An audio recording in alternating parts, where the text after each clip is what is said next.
Thank you for standing by. At this time, all parties are in a listen-only mode until the question-answer session of today's conference. At that time, you may press star 1 on your touch-tone phone to ask a question. I would also like to inform all parties that this call is being recorded. If you do have any objections, please disconnect at this time. I would now like to turn today's call over to Mr. Ken Stalko. Sir, you may begin. Thank you very much. Thanks, everybody, for joining and taking the time out to spend some time with me and with F5 today. It's actually very late for me. I'm based in Minnesota in the United States, so you'll please forgive me if I put myself to sleep. I hopefully won't put you to sleep. So thank you for your time. We really just wanted to talk about this whole idea of 2048-bit keys with SSL, and not many people have been aware of it, and we were kind of surprised by that. So we really wanted to just make sure that everybody was aware of what was going on with SSL and what kind of impacts there were going to be with that. So we're going to talk about the changes in best practices, what's really going on. Also then some of the implications of that. What does that mean for you? What does it mean for the industry and people who do work with SSL? And then we're going to give you some ideas, some suggestions about how to prepare for this whole migration and how to assess where you're at and how to address that. And then we're going to talk a little bit about some of the advantages of offloading SSL, which is going to become clear why that's an advantage in itself. And then we'll have some time for some questions, if you have some questions. And we'll have some follow-up things, just some parting words. And we'll also be able to have my email if you have some other questions you just didn't want to really ask during the presentation. We will have that question and answer period where you can ask live questions with the operator at the end of the presentation.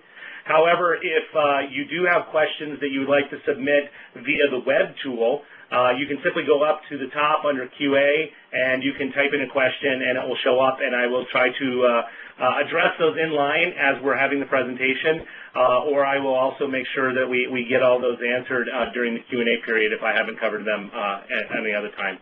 If you ask a question, I haven't answered it, and then I answered it, you can remove it from there, and we won't have to worry about it. So with that, let's move on.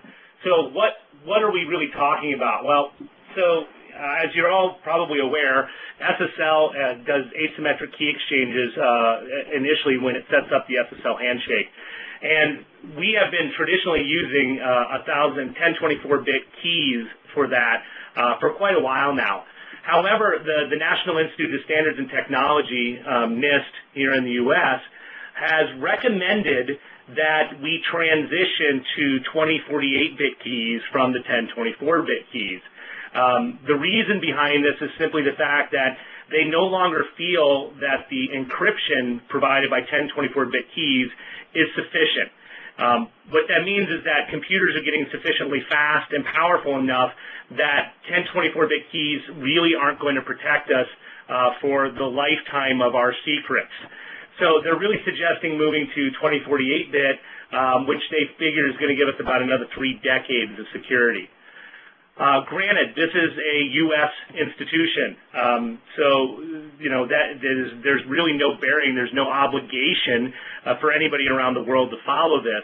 However, the NIST actually does set standards for the U.S. government, and when the U.S. government has standards, those tend to filter out into the commercial environment relatively quickly as products are designed to handle those requirements to sell to the U.S. government, which is a large customer for many people. In addition to that, Microsoft is also not only uses but recommends their customers using 2048-bit keys, and Red Hat as well is another organization that's pushing this change. Now, like I said, NIST is a U.S. organization. Maybe you don't use Microsoft or you want to ignore what their suggestions are, so you may be saying, hey, how is this going to affect me?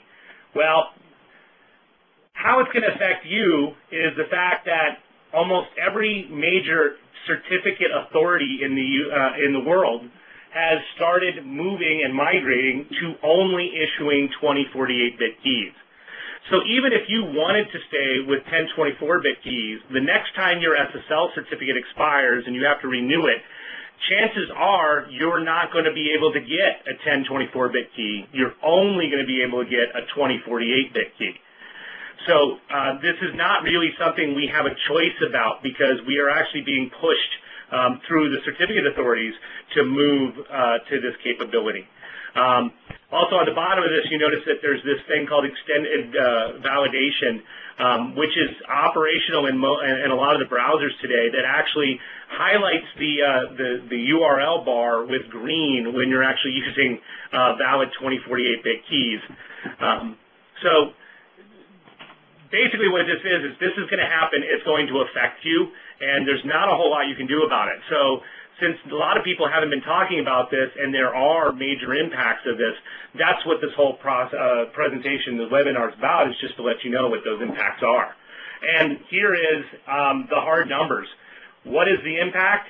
The impact on most systems is about 80%. So, for example, if you look at this chart here, if you look at 1024-bit keys with 32-bit hardware, let's say you can do 525 TPS, or transactions per second. When you move to 2048-bit keys, you basically divide that by 5. You will only get 96 TPS. So with 1024-bit keys, what took you 20 servers potentially now may take you 105 servers to do the same amount of workload. There's a significant impact in the capability of actually doing SSL transactions. This is not just a server impact. This is any device that uses SSL. So you got to think about that. Any device in your network that terminates SSL, if it's a firewall, if it's an SSL VPN device, if it's a big IP like the chart shows here, the F5 product, if it's a proxy server, if it's an intrusion detection system, whatever it is, they are all going to be affected by this massive decrease in performance. So here's some numbers from big IP products. I know in the previous webinars people have said, well, I have XX model or YY model, what's the impact? Well, if you go out to the F5 website, you look at the performance sheets that we put out, they will list a TPS number. That TPS number is generated using 1024-bit keys. So basically, in a nutshell, divide it by 5. So like our 6900 series, 1024-bit keys, it's rated at 25,000 TPS. 2048-bit keys, 5,000 TPS. Also notice if you go to 4096, you pretty much can divide it by 5 again. Nobody's suggesting that anybody really go to 4096 at this point. However, that is a possibility, and some organizations are looking at that. But again, what we really wanted to make sure people knew is that there's a significant impact. It's on any device, every device, and it's pretty uniform. The difference in the mathematic calculations between 1024 and 2048 is going to cut your performance by about 80%. Now, there are some things you can do to mitigate that performance impact. So this chart is showing big IP with session reuse. So this is something you can configure on your device to reuse in the length of time that you actually reuse those session IDs that are negotiated asymmetrically. So in this case, if you look at the 6900 series, if I went back, you can see that 1024 standard TPS is 25,000. If you do session reuse, you can actually get 50,000 TPS out of it. Furthermore, going to 2048 from 1024, you only see about a 50% reduction, not an 80% reduction. So really what this is a mechanism that allows you to do less asymmetric key exchanges. That's why you end up with more TPS throughput, is because you're actually doing it less frequently. The downside of this is the fact that it's not as secure. So you're trading performance with little less security. So this is something that would be up to an individual organization to decide on how they really want to address this. But one of the other reasons what we wanted to put this particular slide up is that, as I mentioned before, if you go out to f5.com, look at our product sheets, all those TPS numbers are calculated using 1024-bit keys. 1024-bit keys has been the standard for measuring TPS throughout the industry for many years.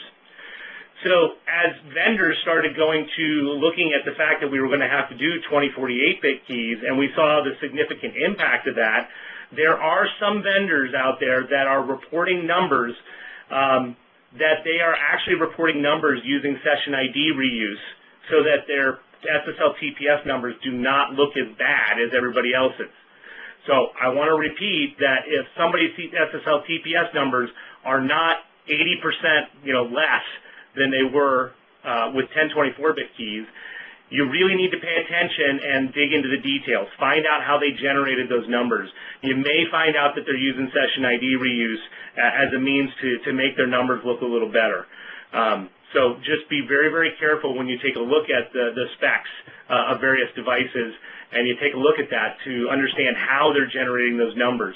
Again, it used to be easy. They were all 1024. That has gone away. You have to be very careful now. So there are some advantages to SSL offloading.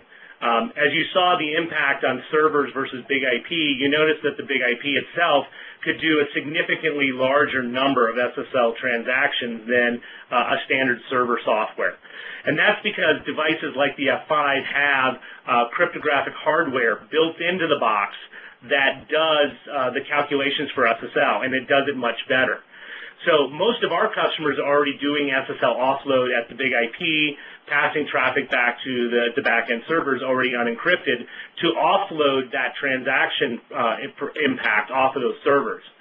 However, if you are a customer or if you know somebody who is still currently running SSL all the way to the server, moving to 2048-bit keys can potentially bring their application to its knees. 2048-bit keys just really are not they don't work very well on generic processors, generic software. They really require specialized hardware to handle them with any kind of real throughput. So it's something to think about.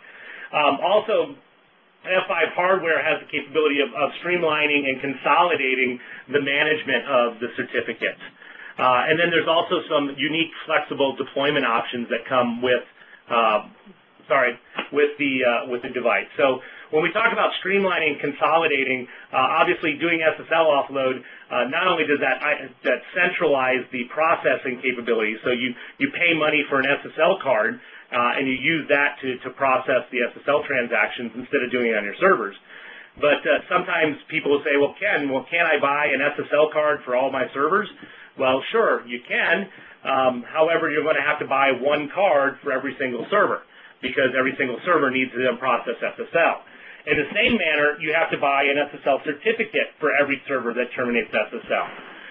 So right there you see some cost savings in centralizing the SSL termination, both from a hardware standpoint as well as a certificate cost standpoint, by putting it in a device like the big IP. Also, managing those certificates becomes much easier. Another thing that people have not thought about when we look at this impact of SSL, if you are using virtual machines and you are currently doing SSL termination within those virtual machines, you are going to have the same impact. You really do not want to be doing SSL termination on virtual machines, especially not when you start going to 2048-bit keys or 4096-bit keys. Again, you could have specialized hardware that has SSL built in, but then you have to pin those virtual machines to those pieces of hardware, and that really takes away a lot of the advantages of having a virtual machine in the first place. So streamlining and consolidating the management of that SSL, putting it in a spot where you can leverage hardware that gives you the great TPS is a great advantage of doing offload on a device like F5. And then finally, there's also this notion of flexible deployment.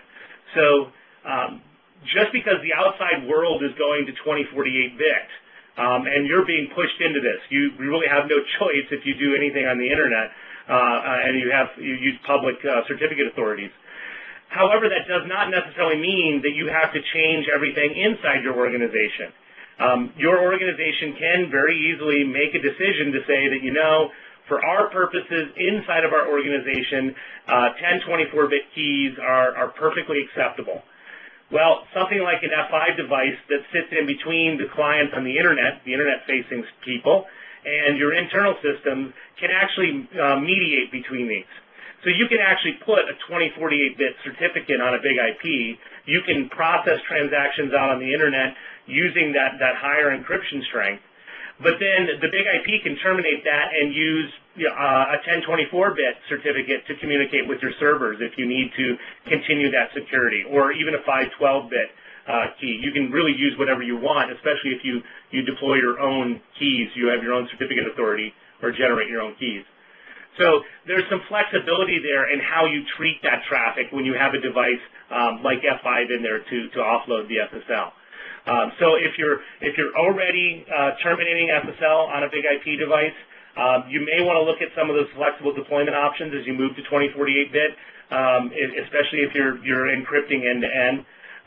If you have F5 and you're not doing SSL offload, you're doing it on the servers, this would be a really, really good time to take a look at changing that.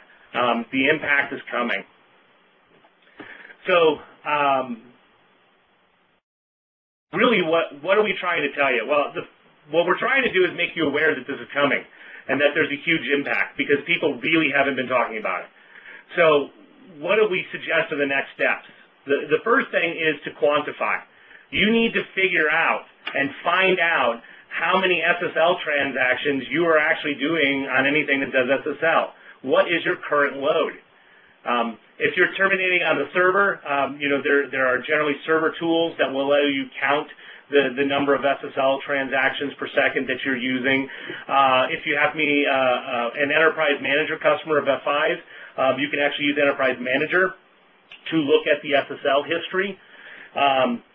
If you're familiar with Dev Central, so it's devcentral.f5.com, which is our community of developers that work with F5 products around the world. I think it's like 80,000 strong now. There's actually an iControl script out there that you can use to connect to your big IPs and do a measurement of the TPS.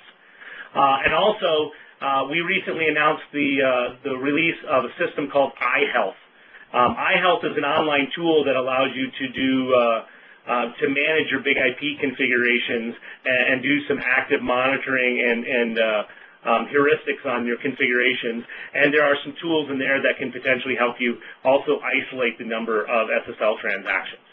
But however you do it, the first thing you need to do is really just figure out what kind of TPS you're currently using on your systems. What are your needs now? Then after that, the next thing is to calculate what you're going to need when you hit those 2048-bit keys. So we've been talking in this presentation about just dividing it by 5. Just take it and divide it by 5. That is a ballpark figure. We've seen numbers anywhere between 4 and 8, a factor of 4 and 8. So I'm a fairly conservative guy. I might use a larger number than 5 just to give me a ballpark number about where my SSL TPS might be or what I might need. But again, you really when you talk about calculating, this is just a guesstimate. This is just based on average consumption. So there are a lot of factors that can affect this. So the type of hashes you use, some of the parameters of the SSL itself, your application potentially may have an impact on this as well. So this is just a ballpark number. We highly, highly suggest that you go into your systems and you do a proof of concept. No one can really tell you what the true impact is going to be on your particular application until you actually test it. You really need to do that. But this divide by 5 or 5 or 6 is just a way to give you an estimate to know if you think you're really going to have a problem. So first you have to figure out how many you're using now. Now you estimate or calculate what you think you're going to use. And then really you just need to assess. Do you really need to, are you going to have a problem? So we have customers that do hundreds of thousands of TPS. Moving to 2048 is going to be a significant impact on them. You really have to figure out where that's going to happen. Another thing is that if you have a 1024-bit certificate, but you happen to have bought it for 5 years, you're really not going to have that impact until that certificate expires. It's when you're going to have to renew it. So part of this whole assessment should also be going and looking at the certificates that you have and figuring out when they're going to expire and when you are going to be forced to move to those bigger certificates, the 2048-bit keys.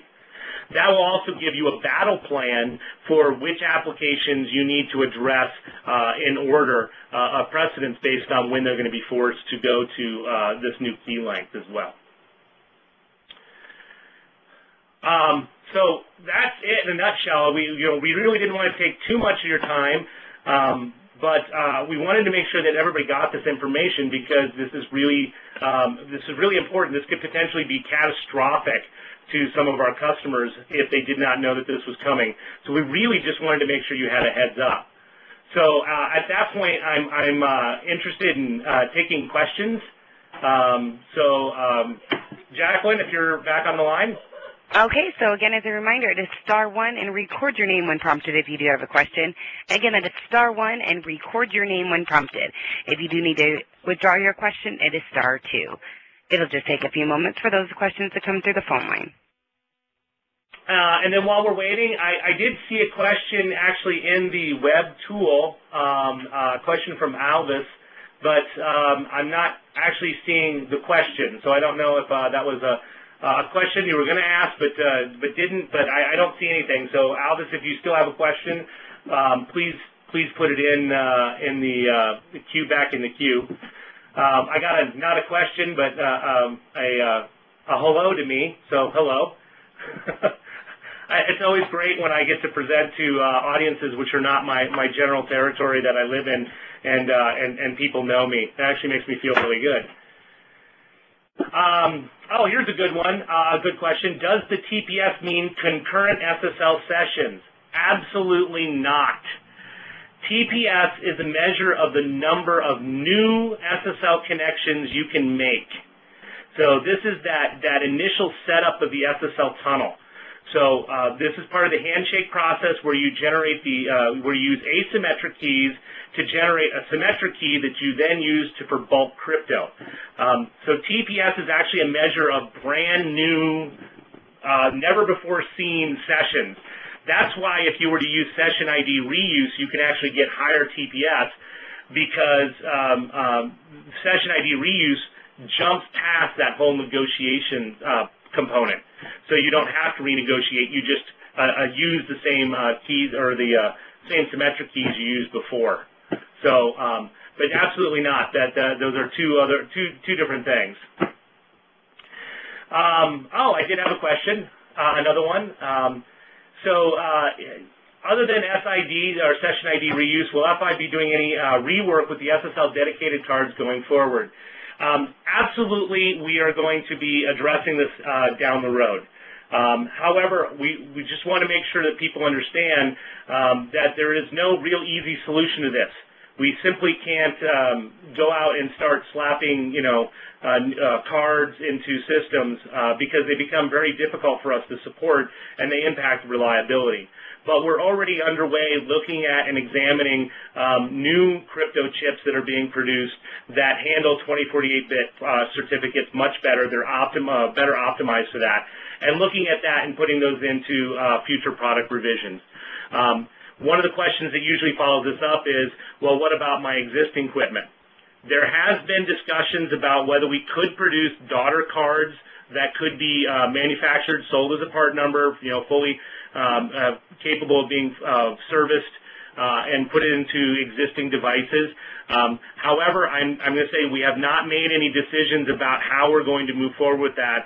Right now, we're still evaluating what chips are going to be the best solution to this to help provide for that solution down the road. But we are absolutely on top of this and realize that a lot of our customers are going to be caught with very low TPS numbers and have to have a solution, so we are going to be addressing that. Did we have any questions online yet, Jacqueline? There are no phone questions.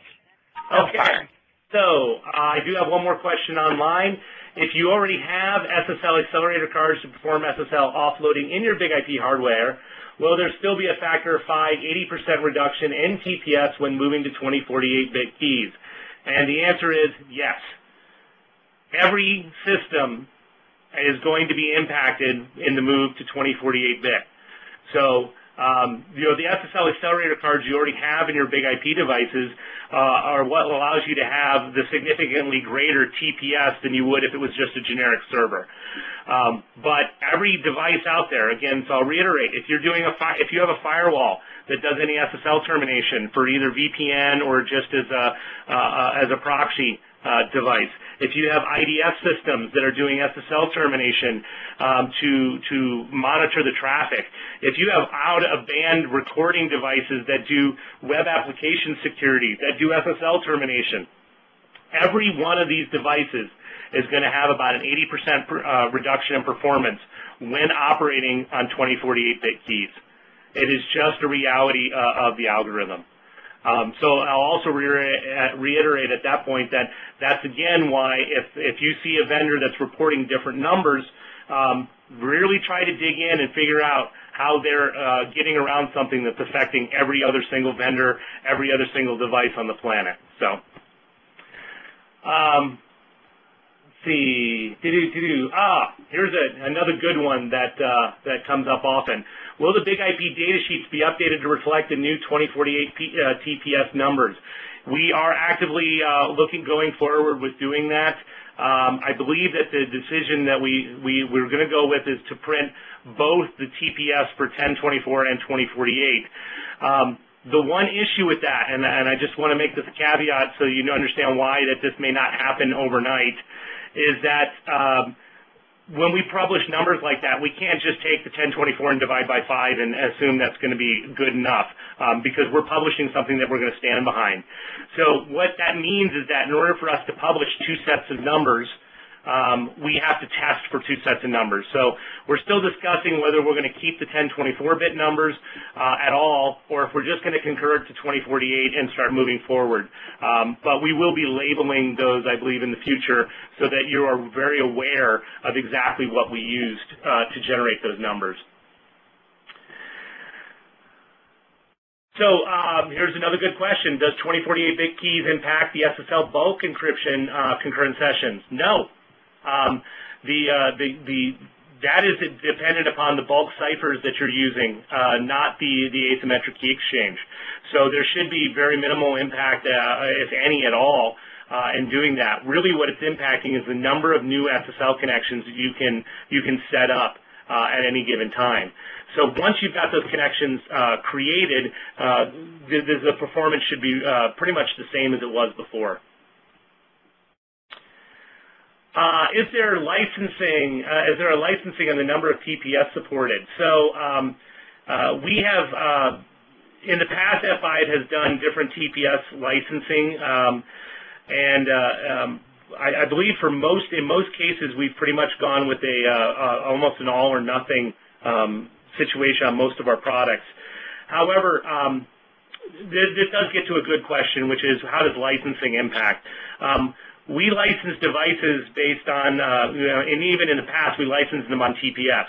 So if you were licensed for 100 TPS on 1024-bit keys, and you only got 20 TPS with 2048-bit keys, you would not be exceeding your license. So it really doesn't affect licensing really in any way, shape, or form. It's simply a matter of how many TPS you can do. So since it's less, it really doesn't impact any of the TPS license. And like I said, I don't believe that we have many per TPS licenses on many of our products anymore. Whew, that was a lot of questions. Jacqueline, was there any more on the phone? No one came through the phone line. All right, so I'm just going to go through here. I didn't mark all these off. But I think I've answered all the questions that were online as well. So unless if somebody does have any questions that they would like to ask that they didn't want to ask during this, please shoot me an email. My address is right there on the screen, k.salco@f5.com, or simply contact your local F5 sales representative or systems engineer, and they can certainly help you move forward with getting an answer to your question. So I did want to put these last ones up, this last slide up here, just to, again, industry average 5x reduction. You need to really assess your capacity and really look at what those impacts are. So things like virtualized systems aren't going to perform well. If you have SIPs and other security encryption requirements that may have additional hardware, if you've never done SSL offload before or never done SIPs like that. And, of course, the type of traffic impacts the benefits of session reuse as well. So just a couple little caveats there.